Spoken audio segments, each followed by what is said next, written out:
어떤 것인지는 좀 어렴풋하게 이제는 알게 되는 것 같은데, 그 성품과 목숨과 정기는 우리가 한배검님의 덕과 지혜와 힘을 받는 그 길이에요. 통로라고 볼 수가 있죠.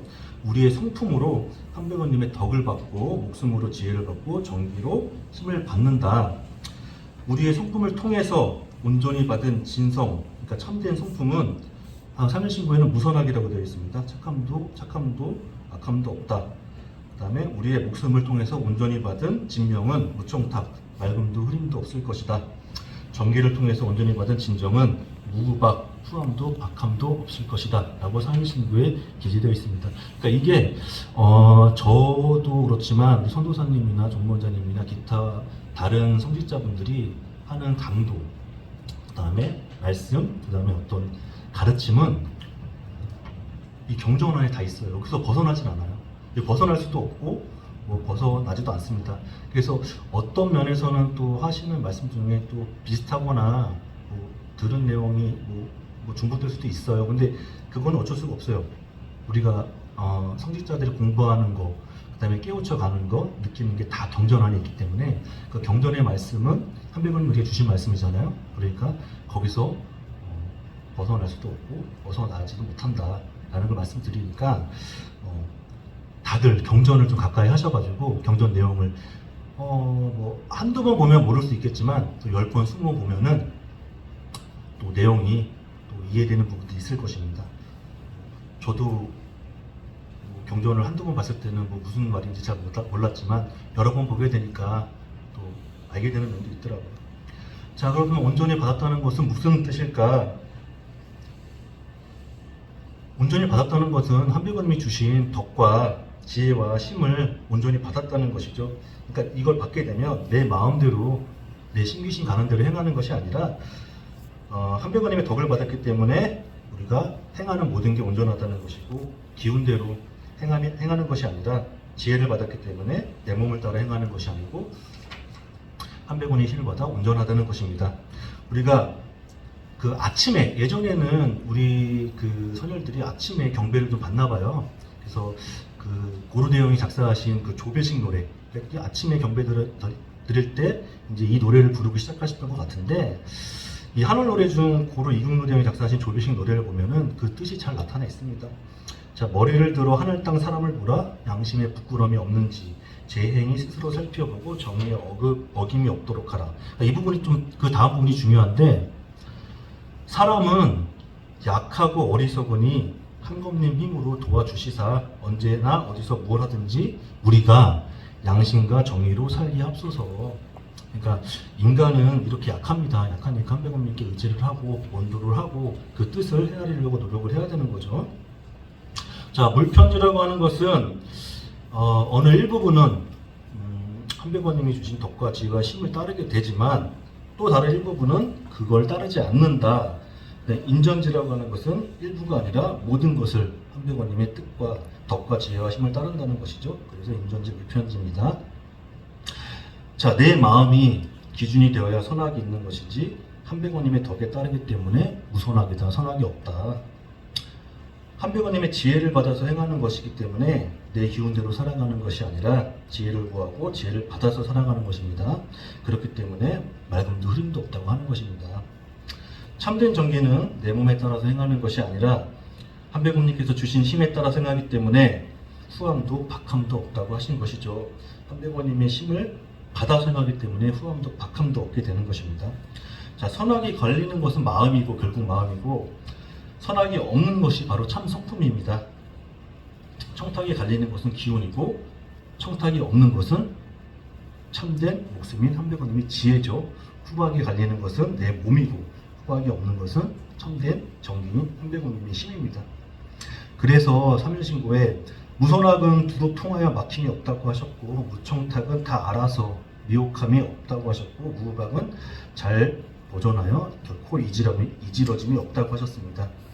근데 이 모든 것은 다 어디서 구해야 되냐면 오직 한배검님께 구해야 합니다. 그것이 밝은 이의 길이고 전지로 가는 길이죠.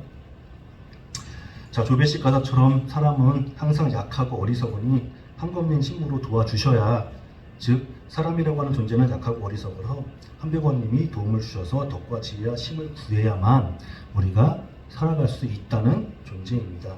자, 무사람은 선악, 청탁, 후박, 승잡이라고 하셨습니다. 그것은 마음에 따라, 기운에 따라서, 몸에 따라서 살아간다는 것이죠. 내 마음에 따라 살아가면 선압이 섞이게 되고, 내 기운에 따라가 살아가게 되면 청탁이 섞이게 되고, 내 몸에 따라 살아가면 후박이 서로 섞이게 됩니다. 그러나 우리 밝은 이는 내 마음대로 하지 않고 항상 한백원님께 원도하고, 기분대로 하지 않고 또 원도하고, 내 몸에 따라 하지 않고 원도합니다. 이게 바로 지감조식 세법이죠. 그러니까 삼법 수행이라는 게 너무 어렵게 생각하시는데, 저는 그렇게 생각을 해요. 항상 말씀드리지만 우리가 원도하려고 좌정을 하고 한백원님을 떠올리면서, 내 머리꼬리에 내려오신 한백원을 떠올리면서 우리가 원도를 하지 않습니까?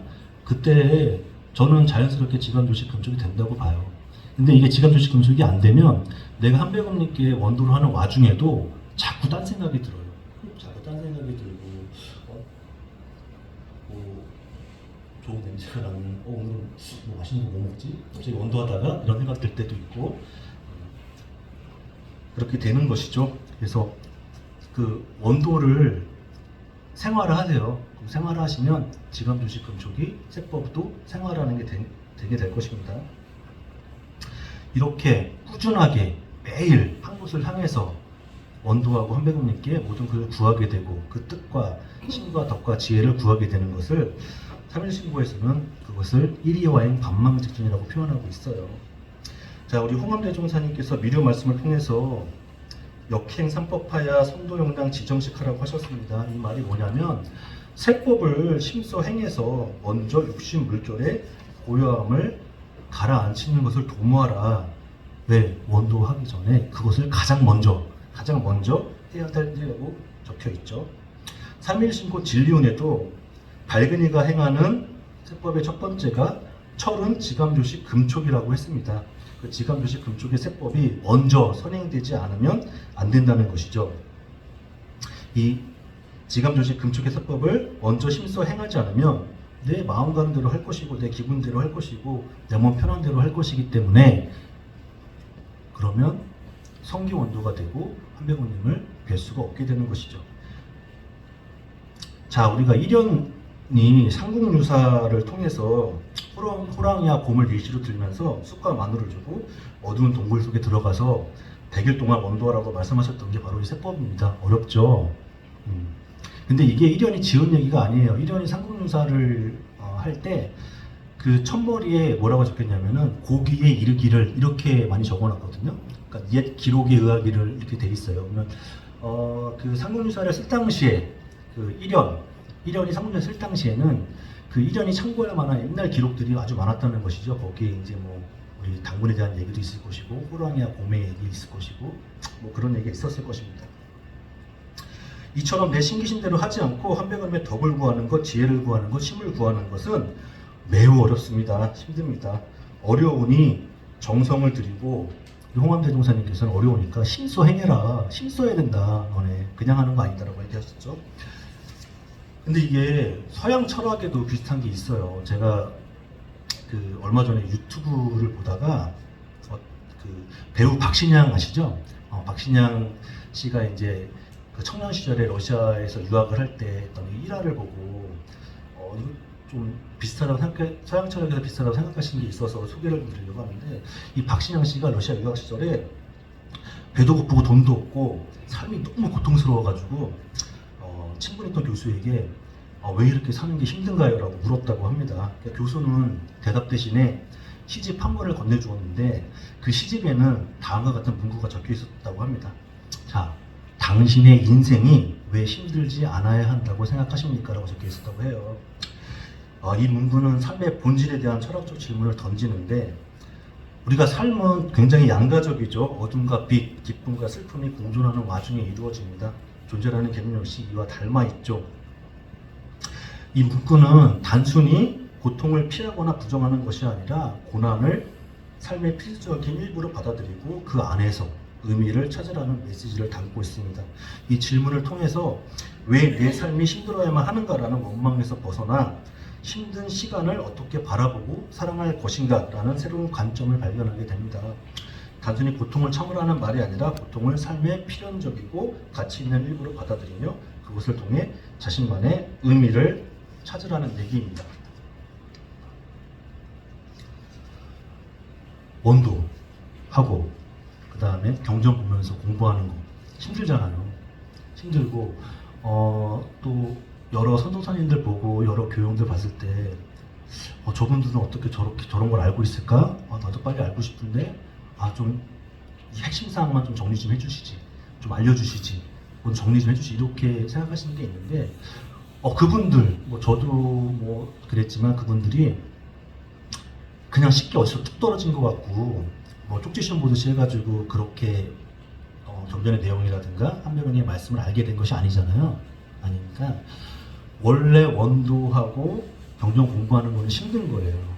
힘들고 그 힘든 것을 계속 내가 견뎌내고 계속 그 뜻을 쫓아가고 일이하게 됐을 때 어느 순간 한별원의 말씀이 탁 와닿는 순간이 있을 겁니다. 그러니 지금 당장 나는 대종교 와가지고 좀 열심히 한지도 꽤 오래됐는데 아직도 경전 말씀이 잘 이해가 안 되고 한별원님의 뜻이 뭔지 잘 모르겠다.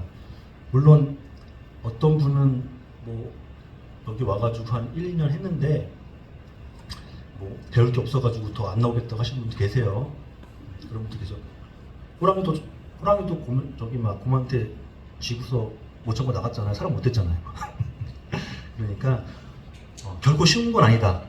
쉽진 않으나 되게 고통스럽고 쉽진 않으나 할 만한 가치는 충분히 있다. 우리 삶에 있어서. 왜? 사람 되는 길인데 내가 사람 되는 길인데 그거를 포기하고 만물처럼 살 것이냐, 아니면 고통스럽더라도 내가 한별원님의 길을 쫓아서 사람이 되는 길로 계속 나아갈 것이냐. 물론 사람은 태어나면서 죽을 때까지 가운데에서 계속 선택의 길을 살겠지만 우리가 어떤 거를 선택해야 될지 여기 계신 분들은 잘 아실 거라고 생각을 합니다. 그러니 어디서 갑자기 뚝딱 나를 깨우쳐주거나 나를 대가시켜줄 뭔가 나오진 않는다. 그것은 내가 스스로 진짜 힘들게 원도하고 구하고 의지하고 하면서 깨우쳐 가야 된다. 그러나 여기서 강도를 펼치시는 선도사님들께서는 그 길을 밝혀주시는 것 뿐이다. 그렇게 생각하시면 좋겠습니다. 대종교의 3일 철학 중에 중요한 수행 장치가 삼법 수행입니다. 대종교 3세 교주를 지낸 단해 종사님께서 이모교변에 감옥에 갇히면서 고문을 당하시면서 삼법 수행을 스스로 임상을 하셨어요. 임상을 하신 거죠. 거기서 하나하나 정리한 게 현재 우리 대종교 경전에 실려 있는 삼법 수행이죠. 옥중에서 고문을 받으면서도 철학이나 수행 방면에서 상당한 노력을 했죠. 홍암 대종사님과 백포 종사님께서 폐기저식했다는 대목은 범인들은 이 대종교 아닌 사람들은 과학적이고 합리적으로 이해가 쉽지 않겠지만 우리가 흔히 호흡 수행을 중시하는 사람들은 수행의 최고 경지를 폐기로 봅니다. 자기 스스로 숨을 멈춰서 길을 끊는 것을 말하죠. 홍암 대종사님은 일제 강점기 때 헌병대에 검시관이 나와서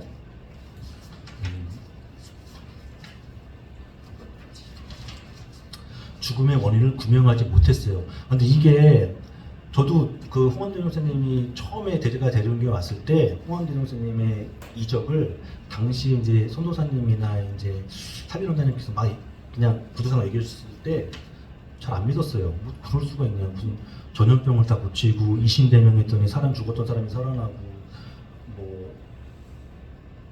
일주일간 가뭄이 있었는데 일주일간 원도했더니 비가 내리고 그런 거는 어느 종교단체에 있는 거 아니냐라고 했는데 제가 이제 근거를 찾기 시작했는데 그 내용을 적어서 기록으로 남겨주셨던 분들을 보니까 다 건국훈장 독립장을 받으신 독립운동가예요. 그 우리 중강유신원서에 기록되어 있는데 그 독립운동가이고 대단한 그런 당대 학자들이 그런 이적과 기적을 실제로 보고 기록으로 남겨주신 거죠.